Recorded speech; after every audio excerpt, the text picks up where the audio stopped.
So, for this month in pain and research, we have a lot of interesting studies to look at, starting with a randomized controlled trial comparing ultrasound versus extracorporeal shockwave for piriformis. Now, this is ultrasound-guided injection into the piriformis versus extracorporeal shockwave therapy for people with piriformis syndrome.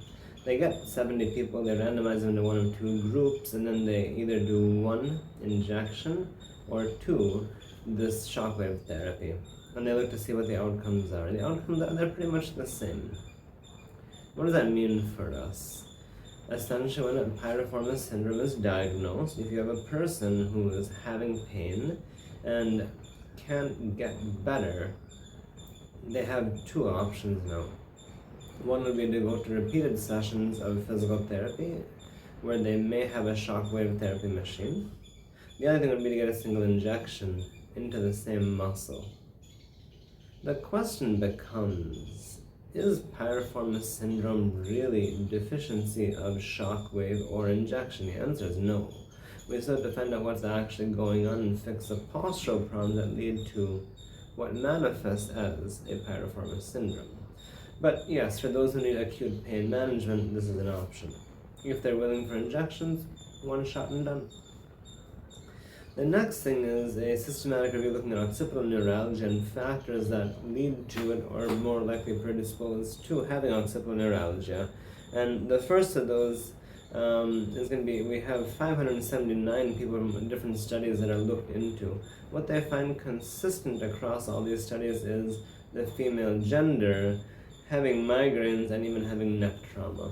Now, what does that really mean for us? The female body usually has a large mammary on the pectoral region, and that, by virtue of its weight, can start pulling the scapula forward.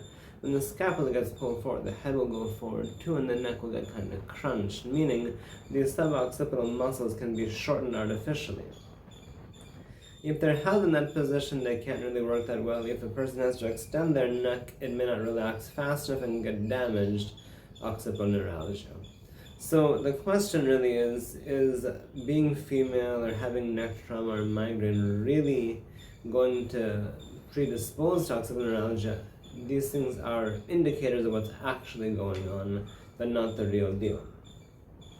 Another study looks at plantar muscle fatigue and how it's different in those with chronic low back pain. That was kind of a simple study that's been done with 36 people who are normal and 36 who have a low back pain.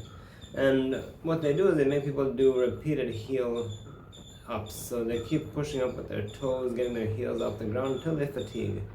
Then in those, what they do is they see how they stand with their eyes open, how they stand with their eyes closed, and how they stand on a foam surface, again with the eyes closed.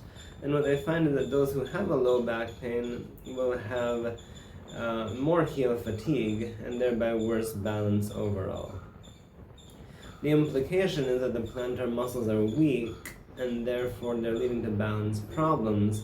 But what we're seeing is plantar muscle weakness is likely just due to bad posture manifesting as this kind of a symptom rather than the other way around. The next thing is the effect of neck stabilization exercises for those with a forward head. And they have 45 people they've studied, and they basically get dynamic neck stabilization and neck strengthening exercises. And of course they find that after 6 weeks of this therapy program, people are doing better. Now that's something really wonderful.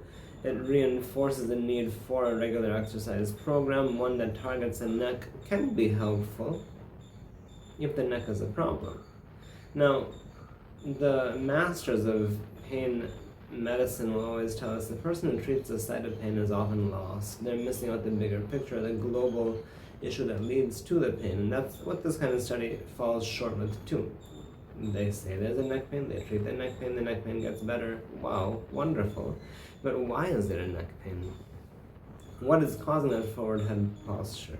What is making all those things happen? That's what they've not looked at. Meaning, for 6 weeks of exercise, the person gets better, and after that, who knows, right? They could get worse again. Or they stop the exercise because they think they're fine, but they're actually not, because the real cause has not been addressed. Many of these kinds of therapy studies, they fall short in this domain because the people performing them don't understand the basics of what's going on. and we'll get to that in a bit. So we have another study that looks at hamstring tightness and chronic low back pain. It's an N of 30, so we have 30 people with a randomized controlled trial.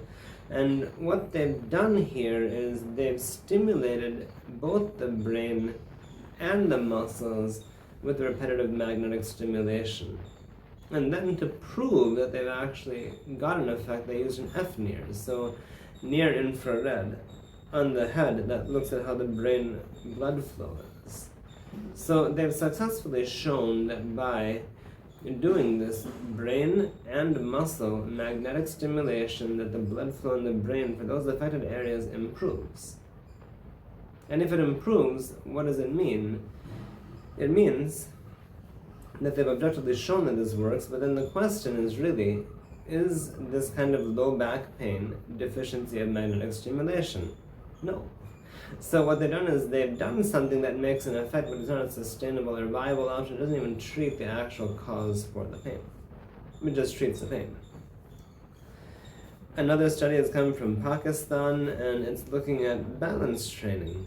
And this balance training study has 50 people who get 30 minutes of exercise 3 times a week for 8 weeks. And what they find is that those who do this program are better for balance, stability, mobility, and overall walking speed.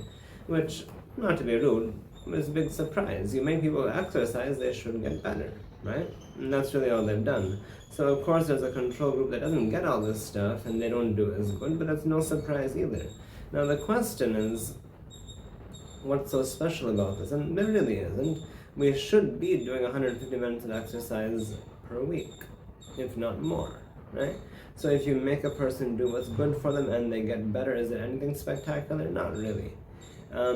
People from the South Indian region, or even just India in general, or Southeast Asia, they're known for not being that physically active compared to people from Western countries. So making them exercise is definitely good. It's good for them overall. The next thing is balance and hamstring training for reducing back pain. And again, they have 26 people, they do these interventions, they find that if you selectively strengthen the hamstrings and work on balance, back pain improves. But what we're looking towards here is really, you're seeing a bunch of studies that find a pain spot, treat this pain spot, and show a difference. Let's look at some more globalized studies. So here's one looking at obstructive sleep apnea and chronic muscular pain. So this is a review of 7,085 patients over different studies. And what they find is that there's no real difference in fatigue and pain between those with chronic muscular pain with or without obstructive sleep apnea. Meaning these things coexist, but they don't be affecting each other really. Along the lines of sleep, does sleep affect postpartum mental status? This is 60 studies with 20,684 women, and what they find is that even if they don't have that great sleep, it doesn't really affect their anxiety or depression level, meaning those who get that probably have other predisposing factors. But having looked at all these focal pain studies, and more will just keep coming out, this is how people get themselves a name and how they show their work, we really get to the root cause of things. So here we have Life's Simple 7. And the Simple 7 is a modification of the 6 pillars of lifestyle medicine, essentially getting good sleep, eating healthy, balanced diet, getting physical activity, managing stress, etc., right? Now, they've added one more thing and made this a Simple 7, and they've reviewed 12,916 people from this database, and what they've looked at is, how are these people for chronic constipation or diarrhea? Now, they find that those who adhere to this Life Simple 7 are much better. They don't have constipation, they don't have diarrhea, they have very low BMIs within the optimal range. So if we look at these lifestyle factors and start addressing those things instead, what we're going to find is that things are overall going to be better, including these kind of bowel symptoms, which may eventually manifest as low back pain and neck pain, etc. We're going to wrap up with 2 kind of loose ends here. This is a study that looks at physical therapist involvement in the emergency room for low back pain. And it reviews 7 different studies with 4,057 patients. So their outcome is that it's very, very, very guarded, but it's possible. And they go on to say that each of these studies has a very strong bias. Now, some of these are retrospective, some of them are cross-sectional, some are prospective, but they're poorly designed. There's a lot of bias in them, and they're basically designed with one intention, that's to get a statement out saying you can call a physical therapist to the emergency room for chronic back pain or acute back pain. But the concern is, what is the cause of back pain? You see, there is no back pain due to deficiency of physical therapy. Physical therapy is a treatment modality for it, but it's not the deficiency of that leads to it. Meaning, if you get the wrong patient and have a therapist get in, this thing could get worse. Hopefully the person calling has enough sense to do that, but most people don't actually know what a physical therapist does. So, if it's not their job, call a therapist, get something done. But that may not be the right approach when it considers someone else's life. And the last thing is the value of laughter yoga in people with cancer, or laughter therapy. So there's 9 RCTs that have been reviewed here, and they find that if you make people with cancer laugh as part of a treatment, they will have less stress, anxiety, depression, and fatigue. So that is pain for this month.